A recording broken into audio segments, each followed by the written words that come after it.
Hello बच्चों, welcome back to my channel. कैसे हैं आप सब। आज की वीडियो में मैं आप लोग के लिए कंप्यूटराइज अकाउंटिंग के एमसीक्यूज क्वेश्चंस लेके आई हूँ। मैंने पहले भी इससे वीडियो डाली हुई है, अगर आपने नहीं देखी है तो उसका लिंक आपको इस वीडियो के डिस्क्रिप्शन में मिल जाएगा, वहाँ से जाके देख सकते हैं। इसके अलावा और भी किसी सब्जेक्ट पर अगर आपको एमसीक्यूज वीडियो चाहिए है तो सब्जेक्ट का नेम मुझे कमेंट करिएगा। इससे पहले और भी सब्जेक्ट जैसे बिजनेस मैनेजमेंट है, इकोनॉमिक्स है, ऑर्गेनाइजेशन है, स्टैटिक्स है और भी बहुत से सब्जेक्ट पर मेरे चैनल पर एमसीक्यूज वीडियोज़ आपको मिल जाएंगी। चैनल पर नए हो तो जल्दी से सब्सक्राइब कर लीजिए, नोटिफिकेशन बेल को जरूर ऑन करिएगा और वीडियो अच्छी लगे तो लाइक करिएगा। आइए शुरू करते हैं। इससे पहले की वीडियो में 32 क्वेश्चंस हो गए थे, 31 क्वेश्चन लेते हैं। A debit note is a statement send to the dash by the dash. आपको बताना है जो डेबिट नोट होता है वो कौन भेजता है और किसको सेंड करता है। Seller buyer, buyer seller, customer seller, cater seller. तो हो जाएगा send to the seller by the buyer. जो बायर होता है वो सेलर को उसे सेंड करता है। तो करेक्ट आंसर हो जाएगा ऑप्शन ए। नेक्स्ट क्वेश्चन है we can see list of memorandum vouchers from. जो मेमोरेंडम वाउचर्स होते हैं उसकी लिस्ट हम कहाँ से देख सकते हैं। Cash, bank book, exception reports, accounts book या फिर ट्रायल बैलेंस। तो उसकी जो वाउचर्स होते हैं उसे हम देख सकते हैं एक्सेप्शन रिपोर्ट से। तो करेक्ट आंसर हो जाएगा ऑप्शन बी। नेक्स्ट क्वेश्चन है to print a voucher from Tally we need to press. जब हम टैली से कोई वाउचर प्रिंट करना चाह रहे हैं तो कौन सी की हमें प्रेस करनी चाहिए। Control plus P, shift plus P, alt plus P, control plus add plus P. तो यहाँ पर जो कि हमें प्रेस करनी चाहिए वो हो जाएगी alt plus P. Correct answer हो जाएगा ऑप्शन सी। नेक्स्ट क्वेश्चन है we can see working capital figure changing, voucher in configuration, profit and loss configuration, balance sheet configuration, ledger configuration. तो जो हमारे वर्किंग कैपिटल फिगर होते हैं उनको हम किस में देख सकते हैं, तो वो हो जाता है बैलेंस शीट कॉन्फ़िगरेशन। तो करेक्ट आंसर हो जाएगा ऑप्शन सी। नेक्स्ट क्वेश्चन है input VAT ledger is created under which account. Duties and taxes, sales, sales return, none of these. जो आपका वैट लेजर होता है जो क्रिएट किया जाता है किसके अंडर में होता है, वो हो जाता है ड्यूटीज एंड टैक्सेस। तो करेक्ट आंसर हो जाएगा ऑप्शन ए। नेक्स्ट क्वेश्चन है which steps is followed to view purchase register. Gateway of Tally, display, sales register, gateway of Tally, account book, sales register, gateway of Tally, display, account books, purchase register, none of these. तो जब आपको purchase register देखना है तो कौन से steps को follow करके आप उसे देख सकते हैं, वो हो जाएगा gateway of Tally, display, account book, purchase register. तो करेक्ट आंसर हो जाएगा ऑप्शन सी। नेक्स्ट क्वेश्चन है by which report we can come to know if VAT is payable और रिफंडेबल। यानी कि कौन सी रिपोर्ट ऐसी है जिससे हमें पता चलता है वैट पेएबल है या फिर रिफंडेबल है। E VAT form, VAT computation, VAT forms, none of these. तो हो जाता है वैट कंप्यूटेशंस। करेक्ट आंसर हो जाएगा ऑप्शन बी। नेक्स्ट क्वेश्चन है which will be group of VAT adjustment ledger. जो वैट एडजस्टमेंट लेजर होता है वो किस ग्रुप में आएगा। Indirect expenses, indirect income, duties and taxes, none of these. तो वो आ जाता है ड्यूटीज एंड टैक्सेस में। जो वैट है उसकी फुल फॉर्म हो जाती है वैल्यू एडेड टैक्स। तो ये एक टैक्स है, तो इससे रिलेटेड जितनी भी चीज़ें वो आ जाएंगी ड्यूटीज एंड टैक्सेस में। तो करेक्ट आंसर हो जाएगा ऑप्शन सी। नेक्स्ट क्वेश्चन है TDS is applied on which of the following incomes. Commission of lottery ticket, professional fee, salary income, all of these. आपने अगर इनकम टैक्स पढ़ी होगी तो उसमें जो है कई हेड्स होते हैं इनकम के। तो इनकम फ्रॉम सैलरी हो जाता है, हाउस प्रॉपर्टी होता है, income from business and profession हो जाएगा और अदर सोर्सेज होता है और कैपिटल गेन हो जाता है। तो पाँच आपके मेन 5 सोर्सेज होते हैं इनकम के। तो ये पूछ रहा है कि किस पे TDS अप्लाई होता है, तो इन तीनों पर ही TDS अप्लाई होता है। तो करेक्ट आंसर हो जाएगा ऑप्शन डी। नेक्स्ट क्वेश्चन है on which of the following incomes TDS is not applicable. Advertisement income, cable operator, rent income from land और होम, इंश्योरेंस कमीशन। तो किस पर TDS अप्लाई नहीं होता, तो वो हो जाता है केबल ऑपरेटर। तो करेक्ट आंसर हो जाएगा ऑप्शन बी। बाकी तीनों चीज़ों पर TDS अप्लाई होता है। नेक्स्ट क्वेश्चन है according to law who has to pay TDS to the income tax department. Service provider, service receiver, service provider and service receiver both, there is no such provision. तो question पूछ रहा है जो TDS होता है वो income tax department को कौन पे करता है, तो वो हो जाएगा सर्विस रिसीवर, जिसे कि सर्विस मिल रही है। तो करेक्ट आंसर हो जाएगा ऑप्शन बी। अच्छा TDS होता क्या है, तो TDS जो आपकी इनकम होती है जो एक लिमिट से ज़्यादा होती है किसी फाइनेंशियल ईयर में, तो उस पर वो TDS काटा जाता है, यानी कि जो टैक्स होता है वो डिडक्ट किया जाता है। तो अलग अलग रेट्स गवर्नमेंट ने डिसाइड कर रखे हैं। इंटरेस्ट है या जो लॉटरी से इनकम हो रही है, जो सैलरी है, इसके अलग अलग रेट्स हैं, उस रेट्स पर TDS कटता है। नेक्स्ट क्वेश्चन है what is the utility of tally ward password. It will log the period of company. It will log all voucher entries for that company. It will not show the company name in the company select list. None of these. तो जो TallyWart password होता है उसका जो use होगा, main उसका जो utility होती है वो हो जाती है it will not show the company name in the company select list. इससे क्या होगा कि कोई भी आपकी कंपनी को ऐसे एक्सेस नहीं कर सकता, जो भी इन्फॉर्मेशन होगी उसमें नहीं देख सकता। तो करेक्ट आंसर हो जाएगा ऑप्शन सी। नेक्स्ट क्वेश्चन है we can show bill wise details of debtors and creditors by activating dash bill by bill, maintain bill wise details, maintain references, none of these.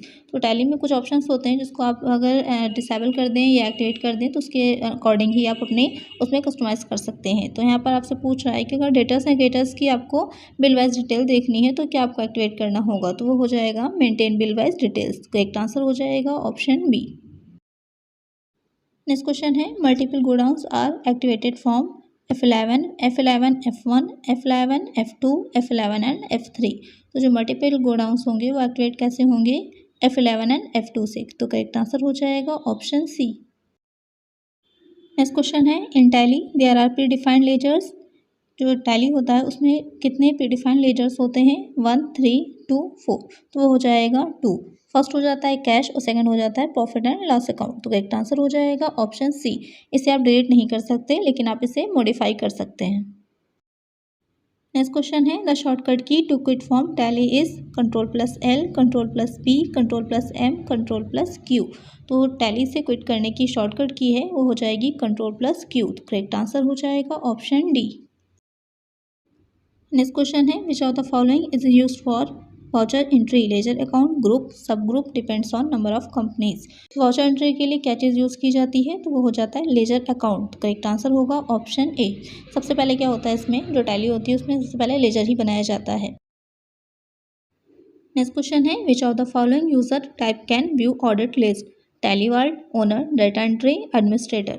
तो जो audit list होती है उसको कौन view कर सकता है, तो वो हो जाता है एडमिनिस्ट्रेटर। तो करेक्ट आंसर होगा ऑप्शन डी। नेक्स्ट क्वेश्चन है how can data be imported in Tally, one company to another company created with Tally package, other program, spreadsheet for in database file, depends on number of companies, both A and B. तो आपको question पूछ रहा है जो data है वो tally में import कैसे किया जाता है, तो वो आपके जो ए और बी ऑप्शन दे रखा है दोनों ही मेथड से किया जा सकता है। तो करेक्ट आंसर होगा ऑप्शन डी। नेक्स्ट क्वेश्चन है which of the following file is usually used as a master file, inventory subsidiary, cash disbursement, cash receipt, payroll transaction. तो यहाँ पर जो फाइल आपकी मास्टर फाइल की तरह यूज़ की जाती है तो वो हो जाएगी इन्वेंट्री सब्सिडरी। तो करेक्ट आंसर होगा ऑप्शन ए। नेक्स्ट क्वेश्चन है what is the advantage of computer based transaction processing system, does not required as stated a set of internal controls, will produce a more accurate set of financial statements, eliminates the need to reconcile control accounts and subsidiary ledgers, will be more efficient at producing financial statements। जब आप financial statements बनाते हैं तो बहुत easy हो जाता है कि अगर आपने कंप्यूटर बेस्ड ट्रांजैक्शन किए हैं यानी कि जितने भी ट्रांजैक्शन आपने किए हैं उस पर कंप्यूटर पर एंट्री कर रखी है तो जो फाइनेंशियल आप स्टेटमेंट्स बनाते हैं तो बहुत ही ईजी हो जाता है। तो करेक्ट आंसर होगा ऑप्शन डी। नेक्स्ट क्वेश्चन है where do we record transactions of salary, rent और interest paid, contra, journal, receipt, payment. जो आपने सैलरी, रेंट और इंटरेस्ट पेड होता है उसको आप उन ट्रांजैक्शंस को आप कहाँ पर रिकॉर्ड करते हैं, तो वो हो जाएगा पेमेंट। तो करेक्ट आंसर होगा ऑप्शन डी। नेक्स्ट क्वेश्चन है where do we record interest received, commission received और rent received in Tally, contra, payment, receipt, journal. तो जब आपको इंटरेस्ट रिसीव है, कमीशन रिसीव और रेंट रिसीव्ड है तो टैली में उसकी एंट्री कहाँ पर की जाती है, तो की जाती है रिसिप्ट वाउचर में। किसी भी तरह की जो भी आपकी रिसीविंग हो रही है जैसे बैंक और कैश के अकाउंट्स के थ्रू तो वहाँ पर जैसे डेटा से मिल रहा है, डायरेक्ट एंड डायरेक्ट इनकम है, रिफंड ऑफ लोन्स है और एडवांस गिवन अर्लियर है, सेल ऑफ फिक्स्ड एसेट्स है, तो ये सारी चीज़ें किस में जाएंगी रिसिप्ट वाउचर में। तो करेक्ट आंसर होगा ऑप्शन सी। नेक्स्ट क्वेश्चन है dash gives the balance for each day for the voucher type has been selected, trial balance, day book, balance sheet, none of the above. यानी कि day by day का balance जो कौन सा voucher है जिसके through हम देख सकते हैं तो वो हो जाएगा डे बुक। तो करेक्ट आंसर होगा ऑप्शन बी। नेक्स्ट क्वेश्चन है for stock journal entry we press in Tally F7, Alt+F7, F10, F11। Stock journal में एंट्री करने के लिए हम Alt+F7 को प्रेस करते हैं, तो करेक्ट आंसर होगा ऑप्शन बी। नेक्स्ट क्वेश्चन है input VAT credit on capital goods should be defined under capital account, current liabilities, duties and taxes, miscellaneous expenditures या फिर एक्सपेंसेस, एसेट। पहले मैंने बताया था जितनी भी वैट से रिलेटेड चीज़ें होती हैं क्योंकि वैट एक टैक्स होता है तो वो सब किस में जाती हैं, ड्यूटीज एंड टैक्सेस में जाती हैं, तो करेक्ट आंसर होगा ऑप्शन सी। नेक्स्ट क्वेश्चन है single entry mode is applicable for receipt voucher, Contra voucher, payment voucher, all of these. जो सिंगल एंट्री मोड होता है वो इन तीनों के लिए ही अप्लीकेबल होता है, तो करेक्ट आंसर होगा ऑप्शन डी। नेक्स्ट क्वेश्चन है BOM represents billing of machines, bill of materials, bill of maintenance, none of these. BOM होता है, इसकी फुल फॉर्म हो जाती है बिल ऑफ मटेरियल्स, तो करेक्ट आंसर होगा ऑप्शन बी। नेक्स्ट क्वेश्चन है to change the date shortcut key is used Alt+F2, Alt+F3, F2 none. तो डेट चेंज करने के लिए कौन सी शॉर्टकट की यूज होती है, वो जाती है F2, करेक्ट आंसर होगा ऑप्शन सी। नेक्स्ट क्वेश्चन है if you purchase any fixed asset in credit we can pass it from dash, payment mode, receipt mode, journal mode, contra mode. तो अगर किसी भी फिक्स्ड एसेट को हम credit पर purchase कर रहे हैं तो वो किस मोड पर उसे हम करेंगे, तो वो हो जाता है जर्नल मोड, तो करेक्ट आंसर हो जाएगा ऑप्शन सी। आज की वीडियो में इतना ही, मिलते हैं नेक्स्ट वीडियो में कुछ और नए क्वेश्चंस के साथ। अगर वीडियो अच्छी लगी हो तो लाइक करिएगा, चैनल पर नए हो तो सब्सक्राइब करिएगा, नोटिफिकेशन बेल को जरूर ऑन करिएगा जिससे जो भी वीडियो मैं डालूँ उसका नोटिफिकेशन आपको मिल जाए। ज़्यादा से ज़्यादा फ्रेंड्स के साथ शेयर करिएगा। Thank you.